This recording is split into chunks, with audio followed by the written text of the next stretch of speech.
تو محترم سامعین، مسجد کے اندر بھیک مانگنا یہ بھی سخت منع ہے، سوالی کو دینا بھی منع ہے، کیونکہ اس سے اس کی حوصلہ افزائی ہوگی اور وہ ایک پیشہ ور بکاری بن جائے گا۔ حدیث شریف میں آتا ہے، حضرت سیدنا ابن مسعود رضی اللہ تعالیٰ عنہ نے فرمایا، جو شخص مسجد میں کسی مانگنے وہ اس بات کا مستحق ہو چکا کہ اسے نہ دیا جائے، جو بھی مسجد میں مانگے اسے نہ دیا جائے، اور اگر قرآن کریم کا واسطہ دے کر مانگے تو اس کو بالکل نہ دو۔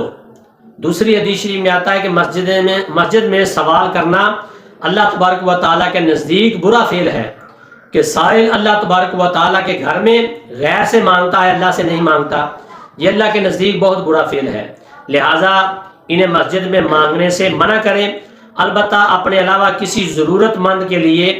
لوگوں کو امداد کا کہنا جائز ہے، اپنے علاوہ کسی کے لیے کہنا جائز ہے۔ حدیث شریف میں آتا ہے، سیدنا حسن بصری تابعی علیہ رحمہ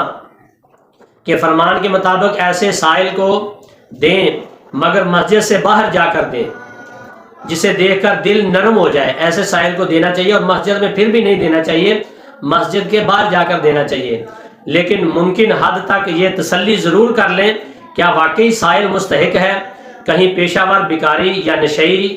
تو نہیں ہے، کیونکہ پیشہ ور بیکاری کو قصداً دینے سے زکوٰۃ صدقہ برباد ہو جاتا ہے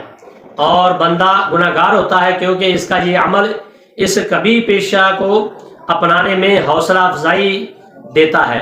البتہ دینی کام کے لیے چندہ جمع کرنا یا جس سے مسجد میں شور نہ ہو اور نہ نمازیوں کی نماز میں خلل ہو، بلا شبہ یہ جائز ہے۔ تو محترم سامعین، بندے کی پیشانی پر داغ جو ہے وہ لگ جاتا ہے جو مسجد میں بھیک مانگتا ہے۔ حدیث شریف میں آتا ہے کہ 3 صورتوں میں مانگنا جائز ہے: مقروض کا قرض کی حد تک، مصیبت زد کا مالی نقصان کی حد تک، اور بھوکے کا فاقہ کشی کی حد تک۔ اس کے علاوہ مانگنا حرام ہے۔ جو کام کاج سے محتاج ہو، کمانے پر قادر نہ ہو، اور پھر حدیث شریف میں آتا ہے اگر سوال کرنے کے سوا کوئی چارہ نہ ہو تو نیک لوگوں سے سوال کرے، کیونکہ سیدنا سفیان بن حنیبہ رضی اللہ تعالیٰ عنہ نے فرمایا، جو کسی ذلیل یا کمینے سے مانگتا ہے اس کو اس کے مقام سے بہت اونچا کر دیتا ہے وہ اسے، تو لہذا نیک لوگوں سے مانگنا چاہیے۔ بڑا افسوس اور دکھ ہے کہ آج کل کچھ لوگوں نے صحت مند ہونے کے باوجود پشت در پشت بھیک مانگنے کا پیشہ وراثت کے طور پر اپنا رکھا ہے، اور اسے ذریعہ روزگار سمجھ لیا ہے۔ حالانکہ پیارے آقا صلی اللہ علیہ وسلم نے تو اس کے بارے یہاں تک تاکید فرمائی ہے کہ ارشاد فرمایا، حدیث شریف میں آتا ہے اگر تمہارا کوڑا گر جائے تو وہ بھی تم کسی سے نہ مانگو بلکہ خود سواری سے اتر کر وہ کوڑا اٹھاؤ۔ اگر پھر بھی کوئی باز نہیں آتا تو حدیث شریف میں آتا ہے جو آدمی ہمیشہ لوگوں سے سوال کرتا رہتا ہے، جب روز محشر آئے گا تو اس کے منہ پر گوشت کی ایک بوٹی بھی نہ ہوگی۔ اللہ اکبر۔ دوسری حدیث شریف میں آتا ہے جو لوگوں سے مانگے حالانکہ اس کے پاس بقدر حاجت ہو تو قیامت کو اس طرح آئے گا کہ ایک بھیک کی وجہ سے اس کے چہرے پر خراش یعنی کہ خارش کے زخم ہوں گے۔ پھر حدیث مبارکہ میں آتا ہے جو مال زیادہ جمع کرنے کی نیت سے لوگوں سے مانگے وہ آ کے انگارے مانگ رہا ہے، اب چاہے زیادہ کر لے یا کم کر لے، یہ آپ کے انگارے ہیں۔ پھر حدیث شریف میں آتا ہے جو لوگوں سے مال بڑھانے کے لیے مانگے تو اسے مانگنے کی وجہ سے روز محشر اس کے چہرے پر زخم ہوگا اور زخم کے انگارے دکھائی دیں گے، آگ کے انگارے اس کے چہرے پر دکھائی دیں گے۔ حدیث شریف میں آتا ہے جو لوگوں سے مانگے اور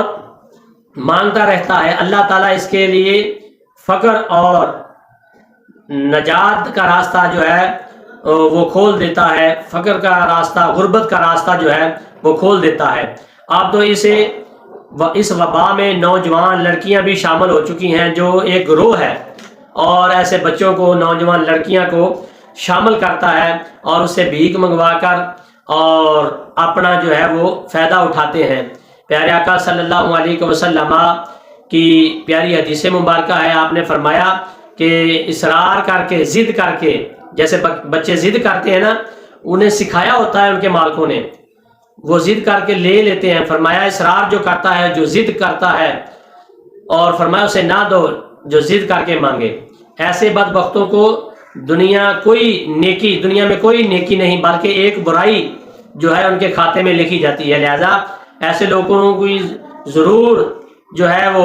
حوصلہ شکنی کرنی چاہیے، مگر گودری نشین فقیر جو ہے ان کے ساتھ نرم دل سے پیش آنا چاہیے۔ جو چھپے ہوئے درویش ہوتے ہیں،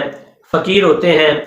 اور ان کا تعلق بلا واسطہ اللہ تبارک و تعالی کے ساتھ ہوتا ہے، اور ان کے ساتھ نرم دلی سے پیش آنا چاہیے۔ عرش الہی کام جاتا ہے اگر وہ زبان سے ایک لفظ بھی کسی کے لیے نکال دیں۔ تو لہٰذا ایسے بندوں کا بھی خیال کرنا چاہیے۔ ایسے لوگ تو عموماً اپنی حاجت کو چھپاتے ہیں۔ ان کے متعلق حدیث شریف میں آتا ہے، پیارے آقا صلی اللہ علیہ وسلم نے فرمایا مسکین وہ نہیں جو ایک دو کھجوروں یا لقموں کے لیے در بدر پھرے، بلکہ مسکین وہ ہے جو سوال نہیں کرتا اور جس کے پاس حسب ضرورت مال نہ ہو اور اس کی غربت مجبوری کا پتہ بھی نہ کسی کو چلے، فرمایا وہ مسکین ہے۔ اور یہ نیکوں کی نشانی ہے۔ حدیث شریف میں آتا ہے حضرت سیدنا ابن عمر رضی اللہ تعالیٰ عنہ کسی سے کچھ مانگتے نہیں تھے، تاہم اگر کوئی خود ہدیہ دے دیتا تو اسے واپس نہ فرماتے تھے۔ پیارے آقا صلی اللہ علیہ وسلم نے آپ نے فرمایا، مجھے ارشاد فرمایا کہ عمر مال دیا، جو بھی مال تجھے دیتے ہیں وہ رکھ لیا کرو، ہدیہ لے لیا کرو۔ عرض کی یا سیدی یا رسول اللہ کسی اور حاجت مند کو دے دیں، فرمایا اسے لے لو، مالدار بن کر خیرات کرو۔ اگر مال تمہارے پاس اس طریقے سے آئے کہ تم اس کے منتظر نہ تھے اور نہ تم نے سوال کیا، تو مال پھر بھی آ گیا تو اسے رکھ لو، مالدار ہو کے تم خود اس کی خیرات کرو۔ حدیث شریف میں آتا ہے جو بلا مانگے بلا لالچ جسے ملے تو اس کے ساتھ نرم جو ہے لہجہ رکھنا چاہیے، لے لینا چاہیے اور مالدار بننا چاہیے، اور خود پھر آگے صدقہ کر دینا چاہیے۔